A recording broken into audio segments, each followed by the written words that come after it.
One of the most amazing parts of having Elevation Nation is when members of the nation, elevators, introduce us to other elevators, other people that are striving to get the most out of life, helping themselves, helping their communities.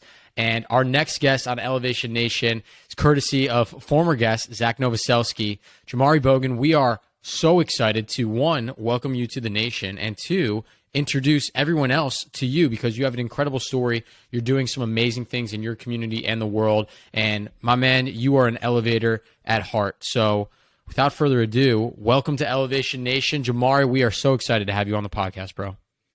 Sam and Parker, thank you so much for having me. And I'm really, really excited about this conversation as I've been paying attention to you guys on Instagram quite a bit. So I'm really, really stoked about this. And we are stoked too, if you couldn't tell from Sam. Jamauri, Elevation Nation is going to love you. You are doing some awesome things. You are a former D1 athlete. We'll get into that. You're all about community service. We'll get into that. And you're an entrepreneur. You're making it, happen for yourself. And honestly, we've had a lot of entrepreneurs on before, but I'm sure you got a unique story. So before we get into everything, it is Elevation Nation, so we like to kick it off with an elevator pitch. Who are you, Jamauri? Jamauri Bogan. I'm from Union, New Jersey. Currently living in Kalamazoo, Michigan. I think I'm a community servant at heart with a passion and focus on serving and impacting folks and making a difference and showing young people like myself and who are younger that anything is possible when you follow your dreams. So that's kind of me in a nutshell. I follow my dreams and I make them happen through a lot of hard work.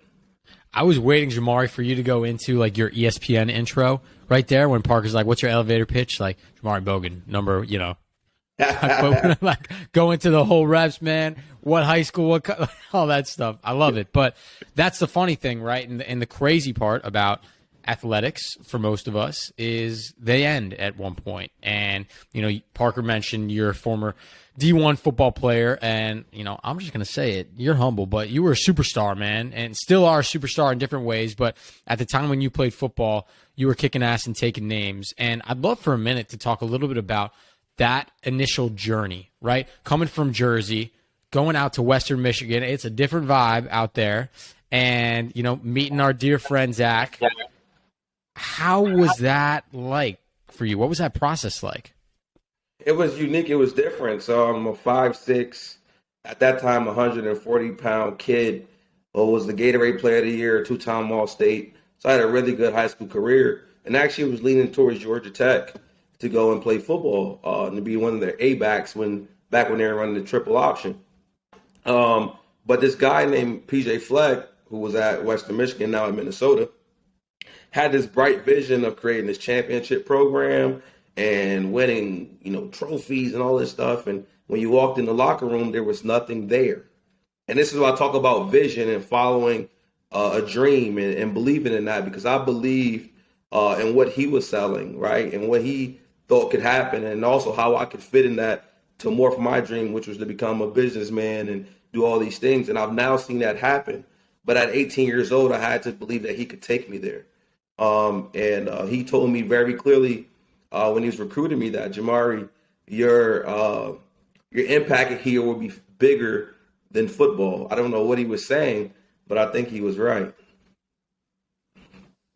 That's incredible. So I got to ask you, Jamauri, like you graduate high school, you're a big-time football player, getting all these awards, whether they're, in school or for athletics. You go, I'm sure football wasn't the main focus, but I'm sure it took up a lot of your time. Freshman, sophomore year, what was going through your head? Did you see a future in football, or did you see a future in, like you said, business, those early years of college?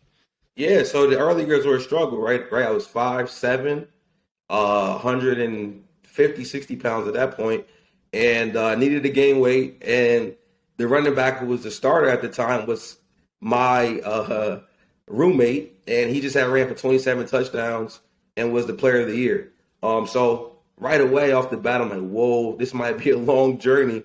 I might be a career backup here. But I did have, folks who were ahead of me who once again, told me like, hey, Jamauri, you have a 5-year degree, maximize it. And so in that 5 years, 3.5 of that, I got a personal finance degree. A year later, I got an MBA. So once again, attacking that vision, attacking those goals so that I can set myself up for life after football. But it just happened to be that my football career was also pretty good. Thanks for staying humble. Pretty good. It was damn amazing. And we'll get into that in a minute. But you mentioned something that Coach Fleck said that really resonated with me, and I know it resonated with Parker, and that's this concept of vision, right? And by vision, I'm not saying looking at the mirror in front of you. I'm not saying see where you're walking.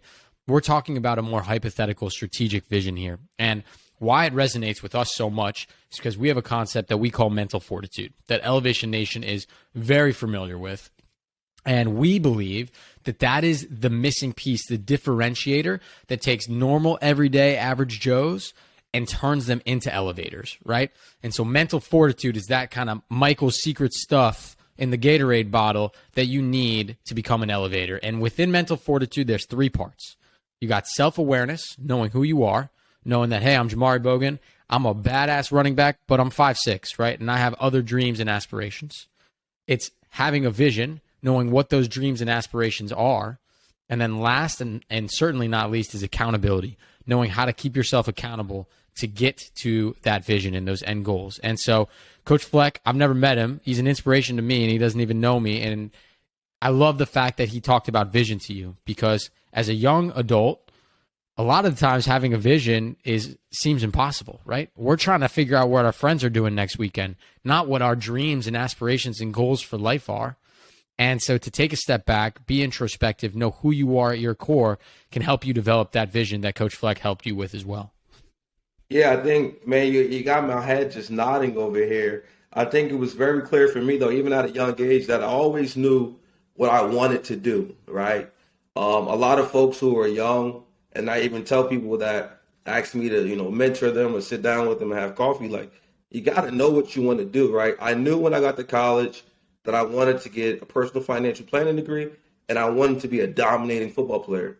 And so my vision, right, every day was that, right? So I worked hard at football. I worked extremely hard in the classroom, and all those things started to transpire into success, and has led to connections and life after football being really, really sweet, because I prepared myself and I had a plan of where I wanted to go when I was 18. So you're talking about you're balancing, you have this vision that you want to paint for yourself. You want to be a dominant football player, but also you want to crush it in the classroom.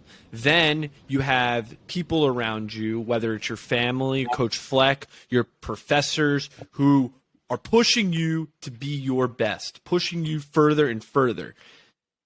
At 20 years old, man, that's overwhelming at times. That can be tough. That could be challenging to manage a D1 athlete's schedule and the time commitment that you need to put in for that, on top of going to class, getting good grades. It's one thing to go to class. It's a whole nother thing to get good grades and still be like a person and enjoy your life with your friends and your family and be able to have times to just enjoy. How the hell did you manage it? Because I'm sure it was a lot. Amazing question. I look back now and ask myself sometimes, did I enjoy it? Right? Because I've always been very, very focused, and I'm trying to teach myself now to enjoy the ride, right? Because I think back then I was just focused on achieving, right? So being the best football player, going to class, and really not being a normal college student, right? I was leading FCA at school. I was I was part of the student council here at Western. I was over allocation, so I was the chair of their financials to give out money to register student organizations, and I was doing all the community service work. So my days were long. I wake up in the morning, do football in the morning, and then after that, I do all these other activities. So I really never stopped to say, wow, Jamauri, you're doing great, right? Which I think is a character flaw of me. But at the end of the day, one of my strengths is that I can focus and narrow in on goals. And, I really can do that really, really well. If I put my mind to something, it's not too much that can stop me. I want to get a little introspective here because you opened up with us, Jamauri, on I'm very excited for when we have many more Elevation Nation guests and elevators, and we pay some scientists to do a study on the mindset in the minds of all the people we've had on the podcast, because I think there's such overlap in what you said in terms of some of your weaknesses. When I was in college, it was always about the next goal, the next internship, the next test, the next whatever, right? There was always something else that I was striving for. And when I got to the real world, I've had a freak out. Because there was no necessarily like simple next goal. There were 40 years of working, doing something, staring me in the face and not knowing, well, what are the milestones along the way? And I think if I had to guess, a flaw of elevators and of Elevation Nation is we are so obsessed with our vision, and our vision changes as we grow and adapt that we don't ever take enough time to stop and smell the roses. And it's so something that I've really been working on with the help of Parker, because he's called me out on it, of being like, dude, take a second and look around. We're 150 plus episodes in. We have great jobs. We're in beautiful cities. We can, pay our bills, right? Like, take a minute and be grateful for where you're at before we look ahead to the next goals. I'm not saying eliminate those next goals, but like, you got to take a second and appreciate where you're at. Yes, enjoying the journey. Enjoy the journey. And I'm saying that because I'm talking to myself, right? That the journey is really important, but really you get so locked in and focused on the day-to-day of having to hit these deadlines, and you're in radical pursuit of whatever that thing is. And that thing for me right now is I'm building a project for $3.7 million, right? So I'm closing on this financing and I'm pursuing it, but then I forget that, hey, Jamauri, you just were 4 years ago purchasing your first property for $2,500, right? Let's be grateful. But it just sometimes we're so focused in on that goal, on that mission, that we fail to realize the people we've met, the achievements we've taken, and us to be also just as a person to be fearless to start Elevation Nation or to build a $3.7 million project, right? It's a level of fearlessness that you should say, man, you're pretty cool. But we don't, because the pursuit is what we're after. It's funny because we've had this discussion, Sam. Like, the pursuit is what it's all about, man. Like, that is where your memories are made. That's where you learn the most. That's where you're going and overcoming the biggest challenges. I look at, like, when we're talking goals here, pursuit of a big goal and whatnot, is like when you reach a big goal, Jamauri, I mean, like, you guys, made it to the Cotton Bowl, right? And, that's a big goal for you guys to play in this massive game. But to be there is very temporary. Yep. And that feeling of being there is very temporary. And I don't know if you look back on, for example, that season as that culminating moment, or the days and the work and the hours that you put in and the lessons that you learn and the relationships that you built through that season, that now you look back and like, that was what it was all about. Yes, it was the culminating goal of getting to that final game. That was amazing. But everything, the ride was what it's all about. And I say this because we have, as a young adult, I oftentimes look at big goals and I'm like, dang, like, I reached that goal, I celebrate it for a day, and I look, I'm like, shit, what's next? What's next? And if we're only accounting for the big goals in our lives and celebrating the big goals, then we're missing, I think, a big component of truly elevating. You got to celebrate the little things too, and give yourself some grace along the way, because the big goals they come dime a dozen, and they're temporary. Yeah, I'm still working on that piece, right? Like I just was saying, that's the really hard part. I've even challenged. It's funny that I'm a realtor as well. So as I help clients sell properties or I sell my own properties, I buy them a bottle of whatever spirit they enjoy drinking because I think they should, I think most realtors don't even think about that. But when somebody purchases a home, it's their biggest purchase of their life. So I like to give them a gift to say, celebrate, have fun. But I don't do that for myself sometimes. So these are the things that I also always kind of think about and reflect on that, hey, we really, really have to enjoy the ride, man, and really, really not just say it, but do it. That's the truth. And the ride is just getting started for us as well, which I think is important, right? We all had incredible college careers and in life in high school that was amazing. And now we're young adults, right? And so, Jamauri, you give back a lot to the community, which is something I love.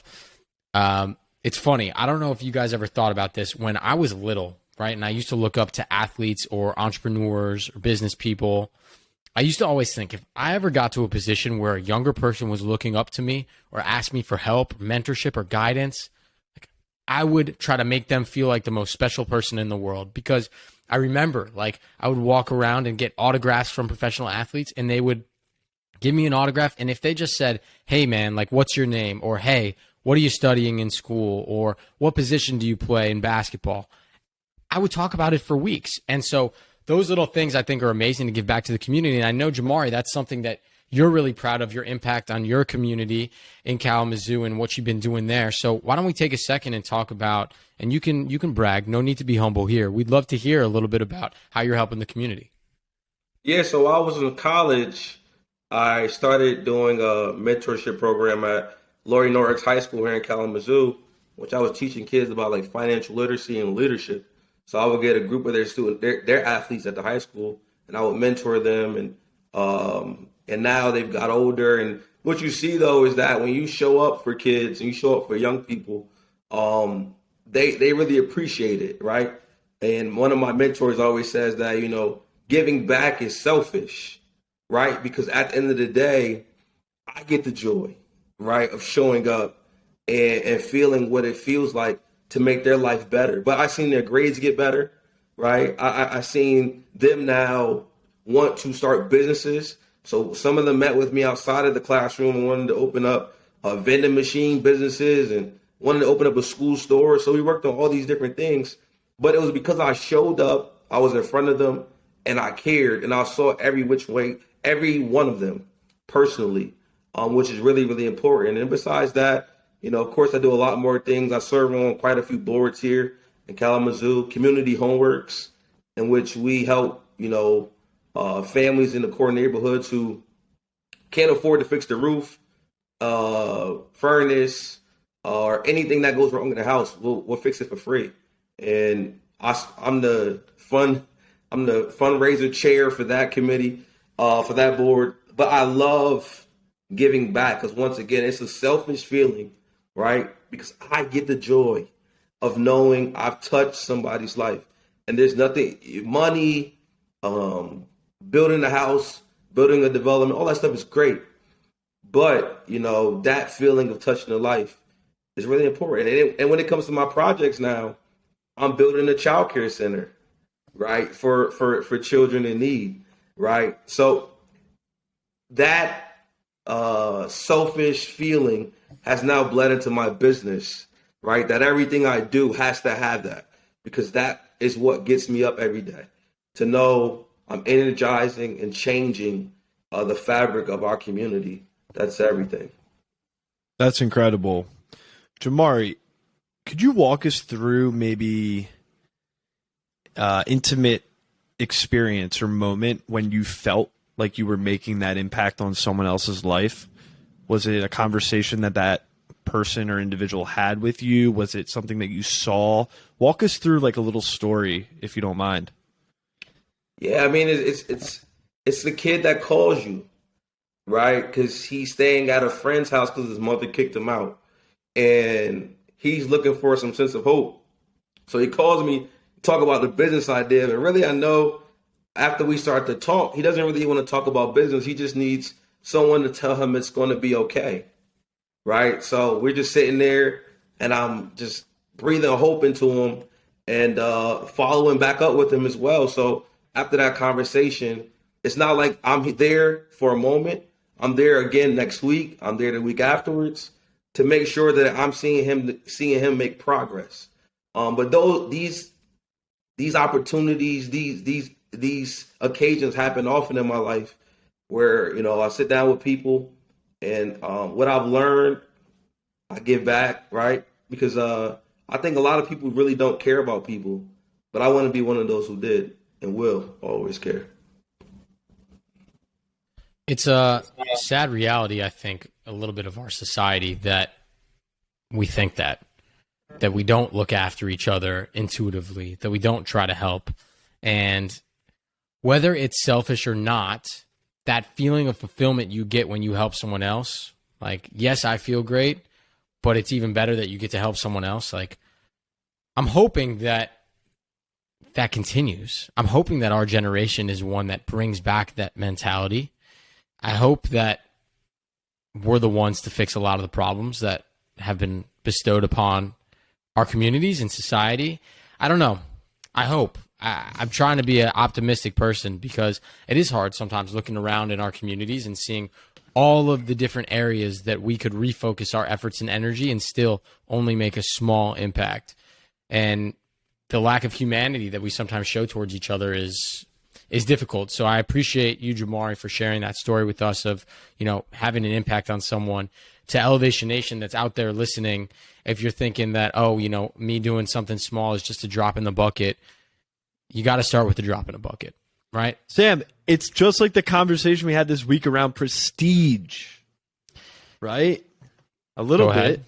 Yeah, go ahead. All right, so Jamauri, every Thursday, Sam and I talk about a new topic, and we talked about prestige this week and how, as a young adult, oftentimes I think people are looking for the job or the thing that's going to make them look good in society, whether that's them making a lot of money, they're living in a certain type of house, driving a certain type of car, surrounding themselves with a certain type of people. And we were talking about how while you can gain some type of materialistic prestige from doing those things, there's even more prestige that you can get from doing things that don't seem sexy on the surface, like what you're doing now. You are building, like you said, community together. You're helping individuals. And maybe at the forefront, if someone was like, oh, like that's really nice of Jamauri, they don't see that impact. But in 10 years, 5 years, whatever, everyone's looking back and who's really doing the prestigious thing? It's Jamauri who's giving back to the community. It's Sam who's having a conversation about elevating their, lives and helping young adults.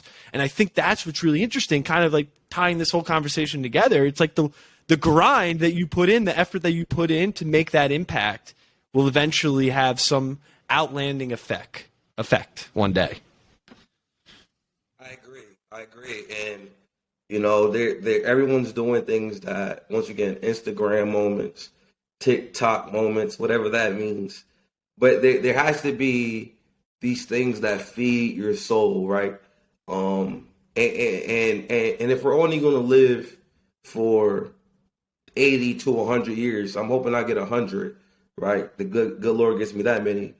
Then why waste it doing things that really aren't going to mean anything when life is over? Prestige is, I'm thinking about it like legacy.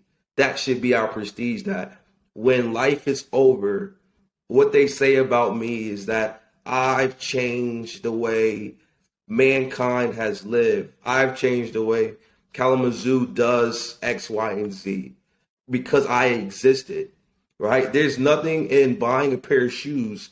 You've done nothing, right? And that's what I think we miss in the early points of our life because we're trying to go on a trip. We're trying to buy a cool car, we're trying to do all these things, but really there is nothing fruitful that comes from that tree. We have to really, really, invest our time in things that really matter in 7 years, like you were saying. And for me, if I got 80 to 100 years, every moment of it has to be filled with those things. And one thing that I think so special about when you can give back to others is this concept of the ripple effect, right? So Jamauri taking time to talk with that young man and giving him hope. How many people is that young man now going to impact when he's our age, when he's in a position to be a mentor to others, when he's able to make the community a better place? And so not only did you just help that one guy, Jamauri, like you talk about legacy, your legacy now lives on through that kid and every other kid that you've mentored, every other homeless person that you've helped, every roof that you fixed, right? And that's what's so cool about giving back to the community and why I love it. So I absolutely love this conversation. I love talking about community service, but I do want to ask Jamauri, I want to ask you a question about your transition from athlete into adulthood, right? We talked a little bit about it. You know, for Parker and myself, it was definitely not from athlete to adulthood. It was just graduation to adulthood. But that transition is still a really difficult one for a lot of people. And figuring out who you are as a young adult tends to be hard for many. What was that like for you, you know, investing so much time and effort in your passion in a sport, in football, and then transitioning your focus into, all right, it's now time for the real world. Like, who am I going to be known as now in this next chapter of my life? It was the most exciting and the most scariest part of my life. Why? So while I was in school, of course, I told you I got the 2 degrees. So I had a personal financial planning degree and I had an MBA, right? I had all these connections, right? From playing football and being able to connect with a lot of folks in the community. And I also started a real estate business. So I already had bought my first property for $2,500. So I was following this dream. I was still serving, but I wasn't making money. And my job was, when I first got out, was I was a bouncer at the bar below where I lived at to just make ends meet. And so I was the guy who just scored the game-winning touchdown, who had the degrees, who had started the business, and I was opening the front door for folks to walk through the bar saying, let me see your ID, right? And so in those moments, you have folks asking you, well, why is he here? I thought Jamauri was doing this, right? And for me, I had to be so stern and so focused on what I had and what I wanted to accomplish. Like, I wanted to be an entrepreneur. I wanted to start this business. Outside of that was, oh, Jamauri should get a job because this is not working for him. Why is he standing at the door if he's accomplished all these things? You know, all of that is pushing in on me. But I had to have the strength within to say, well, I have a knowing and I have a vision for what I want to accomplish. And I'm going to continue to pursue it until eventually I get to where I am now, right? Where I've sold the properties. I'm ranked number 3 right now in the state of Michigan and as a Remax agent and gross commissions, right? So I've got to that point. But what if I would have drifted? Because all those things were pushing against that belief that I had when I was opening the door for all the bar people, all the young people walking into the bar. So it was hard. But I had this knowing that I had when I chose to come to Western Michigan that wasn't going to allow me to deviate from the vision. I want to jump in here real quick, Parker, before you go, because I appreciate you opening up to us and being so honest with, you know, that job that you took of being a bouncer right after school, because I can imagine how that felt, right? That you were doing all these amazing things, and in people's mind, you probably saw staring eyes and judgment coming in. But to be so confident in who you are, in your vision, right, that Coach Fleck gave to you at 18 years old, that you are coming to this campus to do more than play football and have an impact on your life and have an impact on the community, that temporary, you know, job was just the stepping stone for where you were getting to next. And, you know, I remember this is a small comparison, but my high school job, Zach knows this very well. If you've been to Chicago, there's a very famous mini golf course. And, you know, my mom said, you need a job over the summer, man. Like, sports are done. And so I took that job. And the reason why I see some similarities is because everyone that was like popular at the surrounding schools would come on dates there, man. And I was wearing this like nerdy ass bright blue polo, and I'd have to be there and like see all the pretty girls and like the cool guys from school and be like, here's your putter, man, like have a great round, while I'm like sitting there doing my summer job. And so you feel those eyes and you feel that judgment, and it's difficult. It's difficult to be like, well, why can't that be me going to the bar having a good time, or why can't that be me on a date? But when you are true to your vision and you know who you are at your core and your character, you can ignore those eyes, but it doesn't mean they don't hurt. So I totally empathize with that, man. Dude, it's mental fortitude. What you talked about earlier, Sam. You know who you are. You know what you want, and you're going to hold yourself accountable to get there, and you're going to block out all of the noise. And it may be painful at times. It may hurt a little bit to see other people succeed and maybe point fingers or whatnot. But at the end of the day, if you're continuing to push, knowing those three things that you got it, dude, anything can happen.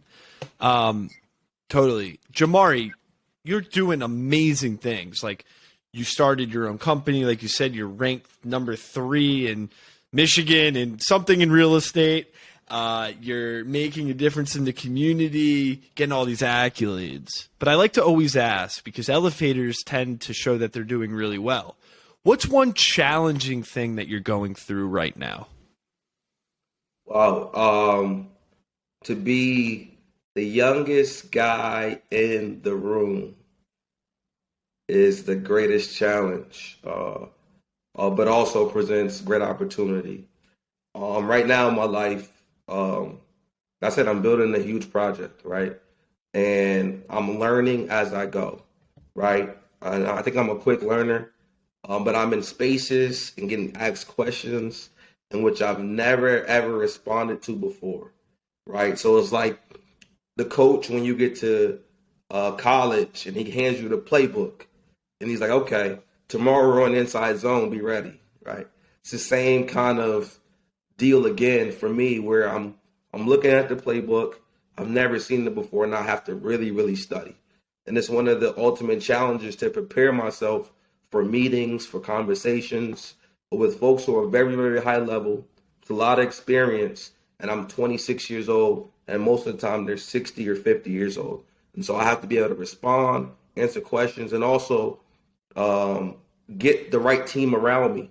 So build a strong team so that I'm able to respond to the questions that are being asked. And people have to believe in you to work with you, right? And so having to sell them on the vision that I have for myself. So, wow, one of the next challenges of my life, right, of being a young guy in a room full of old guys, and being able to learn and grow and maneuver and also be successful.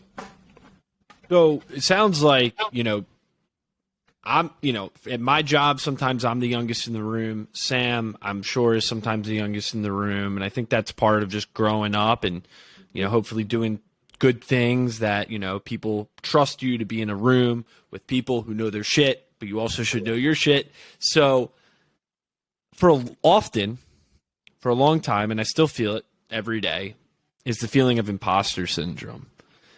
Jamauri, when you get that feeling, when it ever comes up, if it comes up at all, is there anything that you do in that moment when you feel like, dang, do I really deserve to be here? Like, do I even know my shit? Is there anything that you do, like breathing techniques, you go outside, like something small to help you? It's funny. Let me just go back. When I first started out my journey, I used to go into these board meetings as people was asking me to be on boards when I was really, really young. And I couldn't drink coffee. I think I told this story before meetings, because I would just like shake. And so I had to learn how to feel a sense of worthiness, right? I'm there because I have a point of view. I'm there because I'm young, right? Young is good. New ideas, right? I had to learn that I belong, that I was worthy. And this is a spiritual aspect of me, before I have a conversation, even when I joined this call, I was like, God, have your way, right? And so when I walk into the room now, I think I'm okay because he's here with me. It's incredible how we all have different ways to cope with this imposter syndrome. Because it happens to all of us. We're young. We are ambitious. We are elevators. We have a vision. We know who we are. But that doesn't change that we have less gray hair than everybody else. And they might look at us a certain way.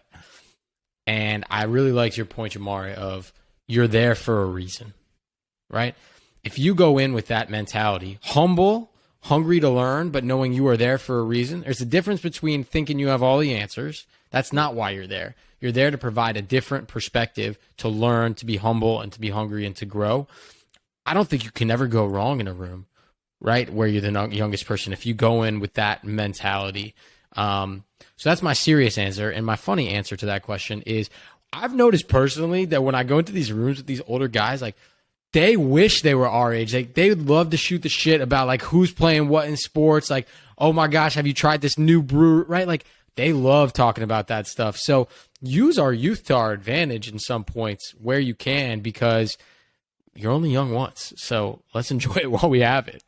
Yeah, and I think as you get older, folks see you more as competition. When you're young and you're dumb, people are willing to sit down with you, get coffee, and take you to lunch. I don't really pay for lunch that much, right? Because folks always, pick the bill up. And so those things are truly an advantage. And we have to really see that, like, hey, let's use this youth thing to our advantage. And to really, really feel that sense of worthiness, that's really, really important. 100%. I always like to say, if I'm in the room, I'm there because someone wants me there, or I found my way in, and I'm going to speak my mind. And Right. If people don't like it, all right, well, that's okay, because that's not their opinion. It's mine. That's the way I like to think about it. All right, Jamauri, last question before we move into our rapid fire. We got some good questions for you there, but Elevation Nation's got to know, you're doing all this stuff. What is next for you with the business, philanthropy, everything? What's next? Wow, what is next? First, my goal this year is to build my project.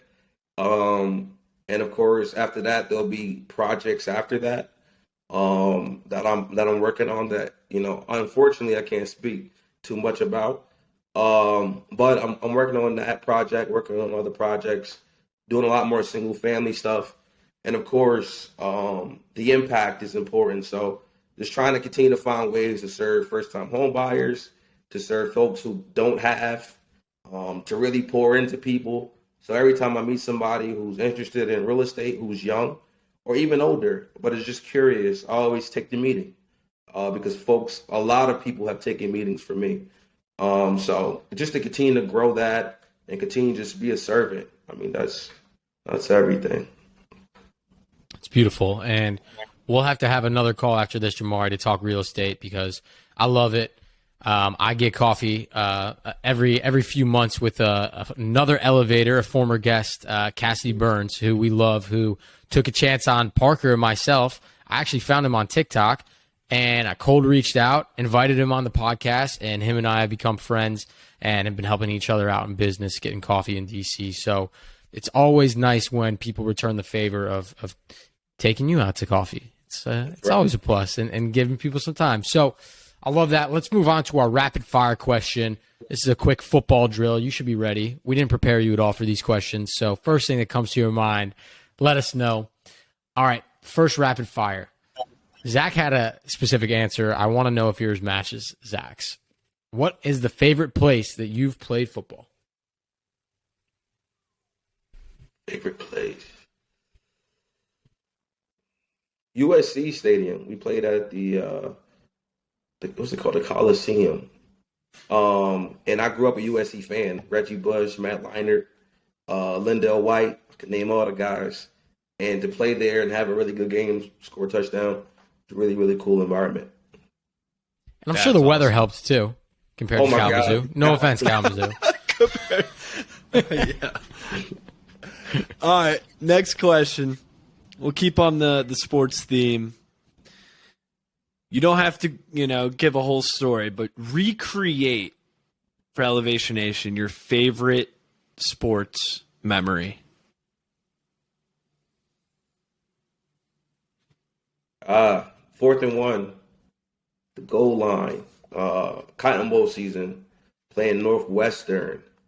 Get the ball on the handoff 25, blast, linebacker comes through, lineman comes through, fullback hits one, I got to take on the other, get knocked back, but the will just doesn't die. Get through them and score the game-winning touchdown. Get up, pass out, get back up, pass out. I think I had a concussion, but I finished the game. So, Wow. Damn, bro. Where was that played? Northwestern. Oh, wow. Beautiful Evanston, Illinois, man. Yes, sir. Hell yeah. That's an incredible. That is absolutely sick. That's so. I mean, you not passing out and getting concussions not sick, but it does add to the story. Yeah. Oh my God. Seriously. All right. Next question. We're getting off of football here. What is the favorite book that you've read recently that you want to turn Elevation Nation onto? The best book I've ever read, and that's just kind of like how I used to always, like I like to say it, is Jobs. Steve Jobs' book. It's about 400 or 500 pages. Arguably the greatest book I've ever read besides the Bible. Just a story of a guy who had a vision and who created two of the greatest companies in the world, Pixar, and of course we all know Apple. What a man. Jamauri, it's funny because Sam and I both read that book within the last 5 months. And it's incredible. I mean, it was inspiring and also a little bit interesting hearing about how brilliant he was as a business person, but how disconnected he was from a personal person standpoint, you know? It was really, really interesting to read. And what it made me start to do is ask people who are successful, what is your work-life balance? Right? After reading that book, I'm like, okay, so here's the greatness, right? We all have iPhones, we all have iPads, we all have all these things that he was the mastermind behind. But there was a cost to that. And so I always ask successful people, what is the work-life balance? Because I want to hear what does it cost to be them? And going back to our comment on prestige, right? Imagine if Steve Jobs took his creativity and put it towards some of the most pressing issues of our society that people are struggling with, right? Like, God only knows what he would have come up with. Not saying that Apple products aren't great. We love them. But just a hypothetical. He would say the Apple Watch saves lives. So that's true. That's a good point. He's going to how many lives did I save? Exactly. That's right. Very true. Last question. What topic gets you excited or fired up right now? Like, is there anything out there that you're like, you got your eyes set on or you're reading about and it just lights a fire under you? I think right now with this, all the things happening in the economy, it's kind of keeping me on my toes. It's kind of the question of, is it going to be a crash? What's happening? And it's like the thing that keeps me up at night because I'm buying these houses and selling them and all these things going on. And I have to be really, really, I didn't survive. I didn't go through '08, right? I didn't go through a crash. I've only lived in a world where appreciation has happened. And so I've been really, really focused on understanding what's happening. It's really been at the front of my mind. So I'm always listening to a lot of little videos and reading stuff. It'll be interesting to see when this episode gets released or the next time we are able to chat with you, Jamauri, what the state of the economy is like. So Jamie Dimon said there's a hurricane coming. I was just reading about. So that doesn't sound good to me. Well, the hurricane seems like it's already been brewing. It's brewing, man. It might have already started, if you ask me. We will see. We will see. So that was rapid fire. Appreciate the quick answers, Jamauri. Now on to our favorite and final segment of Elevation Nation. We've asked almost every single guest that has come on all these elevators what is their mental motto? What is the phrase that they live by? So I'm going to ask you that same question, Jamauri Bogan. What is your mental motto? Every next level of your life will demand a different you. Damn, man, that is good. Walk us through that. Walk us through that a little bit. I want to hear what your thoughts are on. Yeah, so Jamauri Bogan, the football player, right, it's different from Jamauri Bogan, the businessman, right? What was needed of me to be a leader and perform, some of those things I take with me, right? But things change now that I have a business, I have bank partners, I have investors, I have a team, right? So the motivation, the leadership still is there, but there are different skills now that I have to bring to the table in order to present a project or get people to invest. It's different. And so as I continue to scale and get bigger, I take things with me, right? But things will change. So every next level of your life will demand a different you. I have to find that. But I still pull from my past to create my future. It'll be really interesting. Why I love that of when we're older and all three of us are together at a Kalamazoo bar, drinking a beer, reminiscing on all our glory days and where we've been now, is to think through how we've evolved and the different traits that we've turned up or turned down based on the situation. And I think it goes beyond just our careers, right? It's where we are, the people that we're in relationships with, right? You have to consistently be adjusting the type of person that you are. But I think the one thing that stays true amongst all three of us and the nation is that we're all elevators at our core. All of us want to get the most out of life. All of us want to help prop other people and ourselves up and get to that next level. And so as we adjust and as we adapt and change who we are at our core, that sentiment stays the same of always wanting to strive to be a little bit better each and every day. And so I love that mental motto, Jamauri. I think that one we're putting on the wall of fame with all the others, and it's going to have a big impact. And I appreciate you sharing that with us. That's what's cool about it. Everyone has a different one. Like no one has said the same mental motto so far, which has been cool. Yeah. Yeah, I've had that on my Twitter for about probably 10 years now, since I probably was in high school. It's always been up there, man. It's just one of those that really, really sing to me. You're a mature high schooler, bro. I love that. Yeah. All right. Well, Jamauri, after the mental motto, we're usually done, but I just want to say it was awesome just like connecting again. I know we spoke a few months back, but hearing your story and more importantly, hearing the amazing things that you're doing now, how you're elevating yourself to be a better person, businessman, philanthropist. It really is inspiring and it's incredible. And thanks to Zach so much for connecting us. Like I sit here and I'm just like, damn, dude, like it is so cool to meet you and just have that connection and have this conversation to just look back on, because I'll be honest, like there was some good words of wisdom said in this conversation, and that's what it's all about. So I can't thank you enough. Sam, I know, can't thank you enough for joining Elevation Nation. And like Sam said before we even got the call started, it's just the start. Welcome to the nation, Jamauri. Thank you guys for having me. It's been a joy to connect. And of course, I've been following the content since we got connected, and I hope we can get back together and be connected. But man, thank you guys for your time and keep doing this. This is really important for young people like myself to see others who are in pursuit of something that really makes their heart sing. So appreciate that. Love it.